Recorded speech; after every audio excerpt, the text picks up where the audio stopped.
La période des affaires courantes étant terminée, nous allons maintenant passer aux affaires du jour. Monsieur le leader adjoint, s'il vous plaît. Oui, merci, Madame la Présidente. Je demanderais de bien vouloir appeler l'article 4 du feuilleton, s'il vous plaît.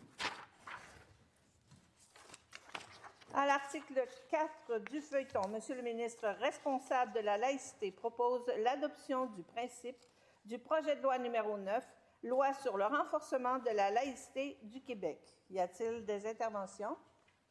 Monsieur le ministre, la parole est à vous. Je pose une dizaine de minutes, Madame la Présidente. Vous avez droit à 60 minutes, Monsieur le ministre. C'est plus qu'il n'en faut pour faire valoir les principes auxquels se rallie une grande majorité de Québécois, c'est-à-dire le renforcement de la laïcité au Québec. Je l'ai souvent rappelé, le projet de loi 9, le projet de loi qui vise à renforcer la laïcité au Québec, s'inscrit dans la continuité de nos actions, mais surtout dans la continuité du parcours historique québécois. Parce qu'il faut le rappeler, ça a commencé à l'époque des Patriotes, en 1837-38, mais réellement, les gestes transformateurs ont commencé dans les années 60, avec ce qu'on a appelé la Révolution tranquille. Et il y a un moment charnière qu'on peut cibler, c'est le fameux rapport Parent, paradoxalement rédigé par Monseigneur Parent, qui changeait la donne et disait qu'il fallait déconfessionnaliser. C'est le terme qu'on utilisait. Aujourd'hui, on parle de laïcité. À l'époque, on parlait de déconfessionnalisation. Donc, le rapport Parent, dans les années 60, disait qu'il fallait déconfessionnaliser tranquillement notre réseau scolaire.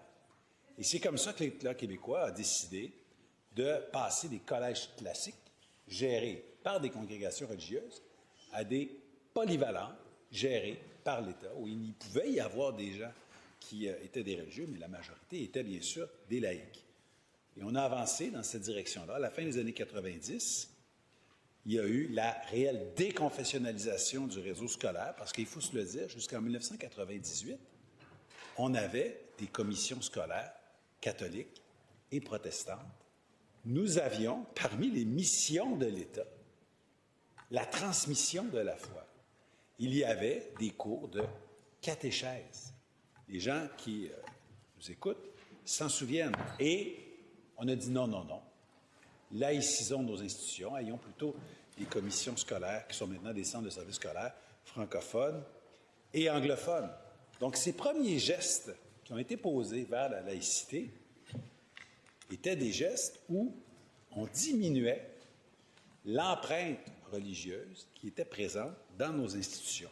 Et les deux premières religions qui ont été impactées par cette lente marche vers la laïcité, c'est la religion catholique et protestante. Je le rappelle parce qu'au moment où on continue notre marche vers la laïcité, certaines personnes nous prêtent des intentions comme quoi ce seraient des gestes qui seraient posés contre une autre religion, mais je ne la nommerai pas pour ne pas alimenter ce type de débat. Depuis que nous sommes au gouvernement, en 2018, il y a eu la loi 21, la loi sur la laïcité d'État, qui s'inscrit dans ce parcours-là.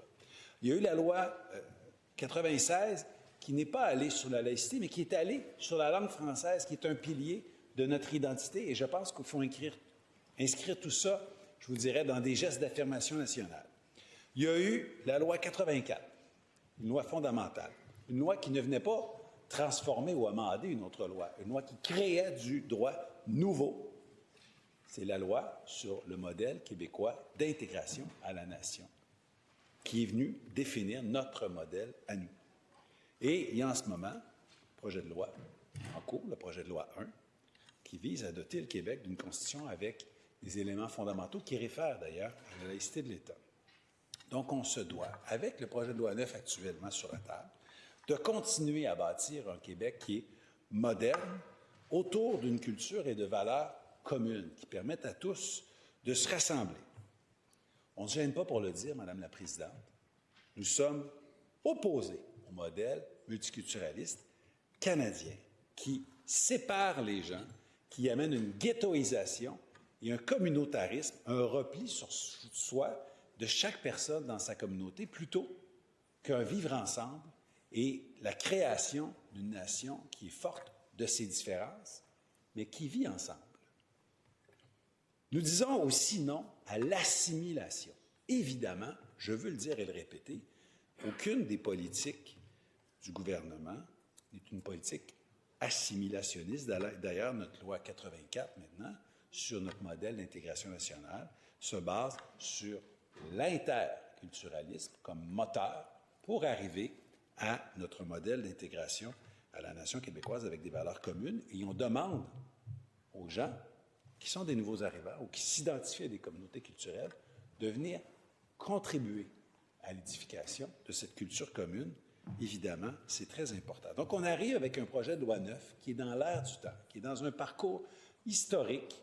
Et lorsqu'on prend un peu de recul, ça devient évident. Ça devient évident, ça s'inscrit dans cette lente marche vers une plus grande cohésion sociale, mais aussi une fierté nationale. Parce que le Québec, fier de ses racines, demeure ouvert sur le monde à travers ce projet de loi.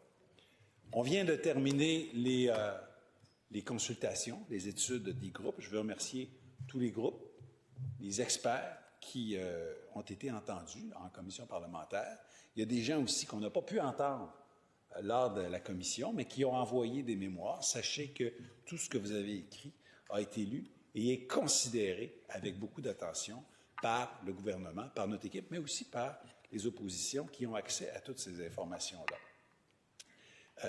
J'invite les oppositions, au moment où on va travailler le projet de loi, en article par article, comme on le dit, à conserver cette attitude, cette collégialité qui a fonctionné tout le long des auditions.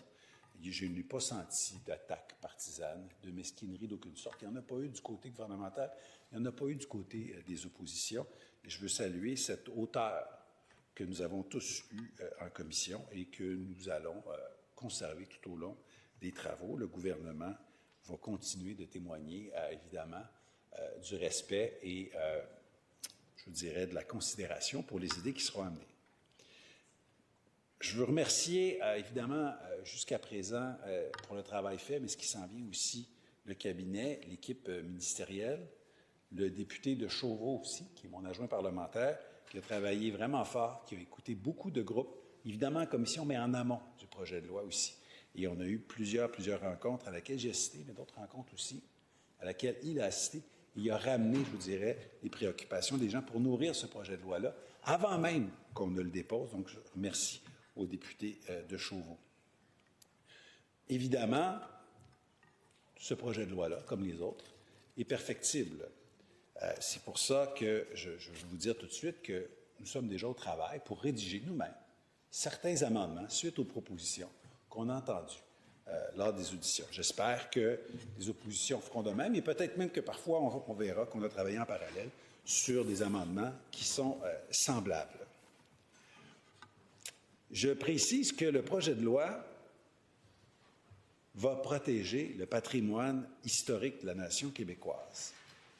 D'aucune manière, le renforcement de la laïcité ne vise à effacer la religion, ne vise à déboulonner les statuts, à déconstruire nos bâtiments ou à renommer, débaptiser, dis-je bien, en faisant une référence à une expression québécoise qui nous vient de notre patrimoine religieux. Aucunement, on vise à débaptiser des noms de lieux non plus.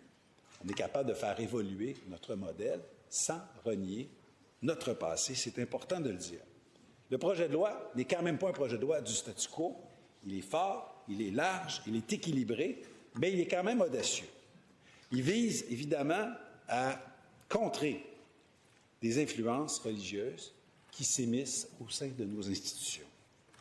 Le projet de loi permettra de renforcer la protection des croyants, de protéger l'exercice du culte, parce qu'il y a des dispositions dans la loi qui visent à contrer toute personne qui voudrait entraver le libre accès ou empêcher les gens de vivre leur foi dans les lieux de culte. Le projet de loi s'assure que dans nos institutions québécoises, on ne pourra plus imposer un menu religieux à tous. Ça peut sembler une évidence, mais il y a en ce moment, avant la sanction du projet de loi, des institutions où des Québécois se voient forcés de commander, de se nourrir de menus issus de traditions religieuses sans même qu'on leur offre le choix. C'est quelque chose, évidemment, que le projet de loi réglera. Le projet de loi précise que Dans le parcours éducatif, on doit voir le visage des personnes. Ça peut sembler évident, mais ce n'est pas le cas en ce moment. Dans plusieurs de nos institutions, nos cégeps, nos universités, il y a des personnes qui ne portent pas un symbole religieux en particulier, mais qui se voilent complètement tout le corps, y compris le visage, au point où c'est très difficile d'assurer la sécurité et même l'identification des personnes. Il y a des personnes qui refusent même de soulever ce couvre-visage parce que c'est un homme qui leur demande de soulever ça et ça pose des enjeux, évidemment, d'égalité homme-femme. Donc, une des mesures du projet de loi, c'est de s'assurer que tout le long du parcours éducatif québécois, les gens ont le visage découvert pour des questions de sécurité, pour d'identification, pour des questions de relations interpersonnelles, évidemment. On a vu les ravages pendant la pandémie. Ça a été documenté scientifiquement par les sciences de l'éducation que de ne pas voir le visage de la personne avec qui on interagit, ça nuit aux apprentissages. Donc, on va aller dans cette direction-là. On pense aux travaux d'équipe, à la bonne communication. On doit pouvoir communiquer correctement dans le réseau éducatif, c'est une évidence. Le projet de loi viendra baliser de manière importante les manifestations religieuses dans l'espace public, que ce soit les rues, les parcs, ce qui est communément appelé dans l'espace public les prières de rue, pour contrer les dérives, pour empêcher le désordre public ou les gestes de provocation qui nuisent à notre vivre ensemble. J'ai dit baliser, encadrer, je n'ai pas dit interdire en toutes circonstances parce que notre projet de loi fait preuve de nuance. Le projet de loi travaillera à garantir des services laïques dans nos institutions, mais particulièrement aussi à nos enfants, évidemment, ceux à qui on veut transmettre une ouverture d'esprit, un vivre ensemble. On veut éviter la ségrégation, la séparation des personnes en fonction de leur appartenance religieuse. Et c'est cohérent, parfaitement cohérent avec notre loi sur l'intégration nationale qui vise à avoir, oui, bien sûr, de la diversité sur le territoire québécois, mais surtout de la mixité. Parce qu'on ne peut avoir de préjugés envers une personne que lorsqu'on ne la connaît pas. Lorsqu'on va vers l'autre, on le connaît, on le comprend, on brise les stéréotypes, on brise les préjugés et on arrive à voir ce qui nous ressemble chez l'autre.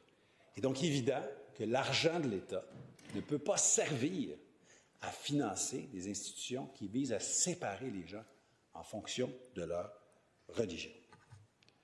Je suis donc persuadé que nous sommes dans la continuité d'un parcours historique, que nous sommes sur la bonne voie, que nous arrivons avec un projet de loi qui est équilibré, un projet de loi que nous allons améliorer dans le cadre des travaux avec le concours de tous les députés, peu importe leur formation politique.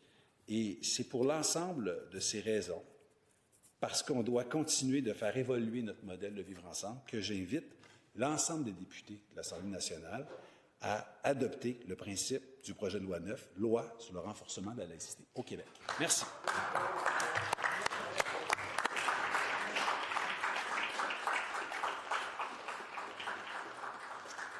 Merci, Monsieur le ministre.